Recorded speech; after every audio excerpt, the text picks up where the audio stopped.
Welcome to Tossing Grenade the Windmills.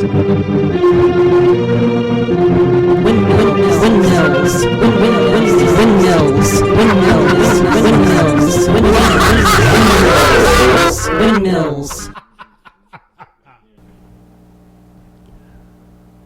Precyber by T.C. Ricks and Ken Leitner, Chapter 50. Gabriel reluctantly set out a team to retrieve Laban. He waited nervously and repeatedly asked for their progress. Gabriel knew he had pushed the normally calm Hermes too hard when she snapped, "For the last time, we'll contact you when we've arrived. Yes, we've got 7 guys scoping out the place, and we're moving as careful as we can under the time constraints." Gabriel said, "Did you—" He managed to stop himself barely. "Understood. Thank you, Hermes." Gabriel waited a tortured 10 minutes. Time moved like molasses until finally the radio crackled back to life. "We've got him, boss." Gabriel breathed a sigh of relief. "Is he clean?" "Yeah, we scanned him for bugs and wire 5 times. He seems pretty damn clean to me." Gabriel sighed. So much for Plan A. "Bring him in." "Roger." Gabriel watched the security monitors. He listened to the decrypted Aquanaware military channels. Nothing. It felt wrong. 30 minutes later, they brought him into the building. Gabriel sat watching Laban sit shifty-eyed in the worn leather chair inside of the conference room. The meetings of the cell leaders were supposed to take place within the next 3 or 4 hours. Gabriel was looking forward to having a chance to show up Shadow Leader and show the other cell leaders how much of a... Gabriel looked at Laban and finally spoke. What do you know about the terrorists?" Gabriel looked shocked. "Terrorists? I don't know." Gabriel panicked. This was a trap. He was sure of it. He scowled at Laban, who looked utterly clueless. Moving over to the room's control console, he called up the repaired internal phone system. He set it to ring all the phones at once. Several people answered. Initiate base evacuation. This is not a drill. Repeat, this is not a drill." The siren sounded throughout the complex. The evacuation was on. Clark and Emily heard the noise. Clark picked up the phone to get a hold of Gabriel, but he could only hear chaos as thousands of people asked questions all at once. He heard Gabriel's cell phone. He called Gabriel's cell phone, and this time Gabriel answered. Clark asked, "What's going on?" "Get out now. The base is compromised." Gabriel's voice indicated that he would not tolerate dissension on this point. "What? Go, Clark. Get out of here. What about Emily?" "Here too, everyone. What about you?" There was a pause. "There's a chance that the other cell leaders will be here for a meeting shortly. They have to be warned." "I understand." Clark swallowed and almost dropped the phone. Gabriel had become like a second father to him in the last few months. "I understand, sir." "Good luck." Emily looked at him. "What's going on?" He didn't say. "I'm guessing the Laban thing went bad." Clark wanted to shoot someone, but he kept his cool. Right now, they had to get out of here. Linda Point had finally reached the capstone of her series. She was going to reveal to the world who her 2 stars really were. She was just recording the last voiceover when she heard the alarm. What in the hell? She looked up and marched over to the phone but only heard chaos. What was that supposed to be? Some kind of evacuation alarm? She hadn't paid much attention during orientation. Well, whatever the hell it was, it could wait another few minutes. Gabriel kept looking over at the blank black screen. The meeting would not happen for another 20 minutes, but his gut told him he didn't have that long. He wanted to run. Every primal instinct told him to get out of here. He looked at the 2 soldiers guarding Laban. Hermes and Rick planned to get married. Secure him to the chair and get out of here. Hermes looked at him. "Are you sure it's safe for you in here alone with this guy? Just go."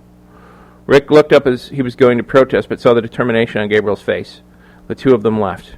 God help them all. The Samsura-guided 445 missile was the finest military armament in its class. It was widely regarded as having an unyielding 100% kill ratio, both in field tests and in battle. Some disputed that number, but most of those people had never had the pleasure of seeing a Samsura missile flying in over the horizon and destroying nearby enemy combatants. The fighter pilot launched it without the slightest knowledge of where it was headed. The fact that he had launched it over Savannah, Georgia, meant little, since the effective range of the missile included most of Central America and the Caribbean. It released from port wing hardpoint and soared just below the sound barrier towards its intended target. The primer charge, the explosive detonator activated. The pilot did have second thoughts when he noticed the missile heading off to the northeast, but by then it was too late. That, and quite frankly, who would really listen to his protest? He had heard rumors that this was an orange job. Those came from really high up. You didn't argue with those kind of orders. Linda looked up and saw Clark and Emily run by. "What luck!"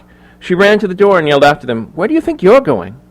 Linda heard them yell something about evacuation, but they did not stop. She had no time for drills. She had a show to put together. "Just come back here afterwards, okay?" She walked to the console and started to render the last show. It would be her masterpiece. Clark was quite winded by the time they descended the stairs and reached the exit of the building. Emily had almost collapsed, but Clark pulled her up. "We can't stop now." "Come on, Clark, it can't be that bad." Gabriel was just being cautious.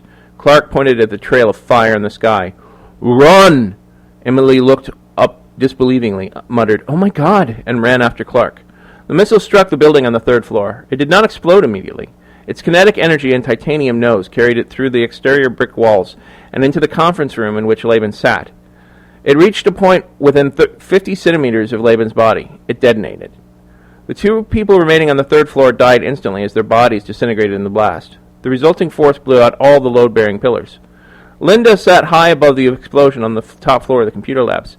She was impatiently watching a video rendering process bar move across the screen. It reached 87% before she felt and heard the explosion below. The top floor had independent generators, so the computer continued to run. Linda panicked, though, and she realized at the moment that the alarm had been no drill. She tried to run, but the floor fell out from beneath her. For a final brief seconds, she floated downwards, watching the render job tick off 88, 89, 90. Her final thought was absolute annoyance that it would not finish. Then everything went black in a flash of pain. The Samsura-guided 445 missile kept its record. The force of the explosion knocked Clark and Emily off their feet. They clambered back up and slowly stood back up. The smoke obscured the bottom of their building, but they could see the top of the building slowly tilting and falling downward. Within a few moments it was gone, and the resulting dust cloud had passed over them. "We have to keep moving. Whoever did this will probably send in-pigs to clean up," Clark said as he looked at Emily. Gray dust covered her from head to toe.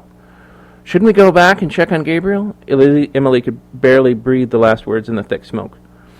Even as she asked the question, her body started moving away, instinctively seeking fresh air. Clark did not answer. He just followed. Some questions answered themselves. Her throat tasted of chalk. Emily pulled her shirt up to her mouth to use as a filter. Clark did the same. They could not run fast. They choked on the dust when they tried. They moved as quickly as they could while still taking measured breaths. They did not dare talk. Clark concentrated on finding his way through the dust to the subway tunnels. He grabbed Emily's hand and led the way.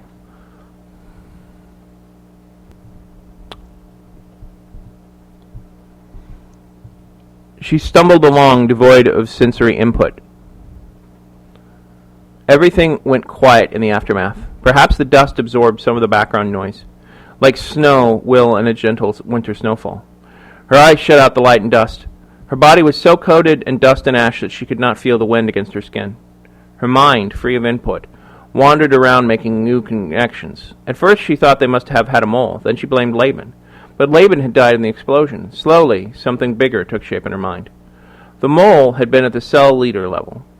He had organized the meeting. He had sent Laban to them. The mole might have been someone like herself. Someone Shadow Leader worked with individually who could feed them bad information. No, Emily thought again. She had worked closely with Shadow Leader herself last year. He was far too intelligent, far too careful for this level of error. Even if such a mole existed, Shadow Leader would have at least suspected something. He always suspected the worst. He would have arranged for someone lower at some lower level to check out Laban's story first. Maybe he did. No, again, if he had, he would have used Gabriel. No, in retrospect, the whole Laban affair seemed very stupid for Shadow Leader. The only explanation was that Shadow Leader intended for things to happen as they did. Had Shadow Leader just eliminated Gabriel? Well, Emily knew that Shadow Leader coveted his power. Perhaps he feared Gabriel would take over? Maybe he was after her. Emily had suspected he had a slight crush on her. Perhaps it was more than she suspected. Perhaps Shadow Leader acted out of jealousy or anger at Emily moving to Gabriel's cell. Maybe he had both reasons. Emily found herself stopping at last, and shortly thereafter she felt water on her face. After she thought most of the dust had washed away, she timidly opened her eyes and found herself in the men's bathroom. She could tell by the urinals. Probably one of the subway bathrooms, she thought as she took the location in. The room was covered in an institutional tile, and then covered by a layer of sickening greenish-brown slime. Clearly no one had cleaned it in months, or possibly even years. It was amazing the water still worked. Clark had slid down to the next sink to attend himself, so Emily washed off as she could. Clark spoke first. I've been cataloging places like this over the last few months, places I can duck into if followed and change my appearance. We're in the subway tunnels. Well, whatever this is led to has packed up and moved on. There's even a locked gate between us and the 5 Point station. Emily just listened at first. I actually came down here just a couple of weeks ago to turn the water back on. It's so old, I just had to find the right maintenance room, use bolt cutters on the lock, and turn the valve. Emily's mind returned to Shadow Leader. She said, Clark, I think Shadow Leader did this, probably planned this. She filled Clark in on her thoughts. The words tumbled out, and made even more sense as she spoke them. Plus, plenty of people wanted Clark and her dead, but only Shadow Leader could have accomplished this. Clark finally replied, if that's true, we'll need to keep it to ourselves until we can prove it, and actually even more so if it's not true. Emily said, well, what do you think? Do you have any other explanation? No, but that doesn't mean there isn't one. Laban was not the most reliable person I've ever met, but he did have plenty of contacts. Maybe he sold us out for money, not knowing about the missile attack? If so, he could possibly convince Shadow Leader to bring himself to Gabriel. Emil countered, No, you don't know Shadow Leader like I do. Shadow Leader was too careful. He was always suspicious of people, and everyone was suspicious of Laban. So unless he was totally flaked out on this one, he had to know the ridiculous risk he put on Gabriel. And if he knew that, then why would he do it? Why not meet Laban first to get his story before risking an entire cell, especially our cell? Clark thought about it for a moment before replying, Yeah, you convinced me. It absolutely seems to point directly towards him. I just want to keep an open mind until we know for sure. Clark, we may never know for sure. My question is what we're going to do about it now.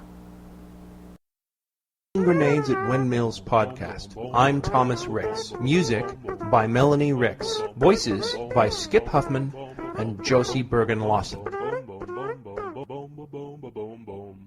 Copyright 2012. Kenneth Leitner and Red Anvil Amalgamated. To fight the forces of evil!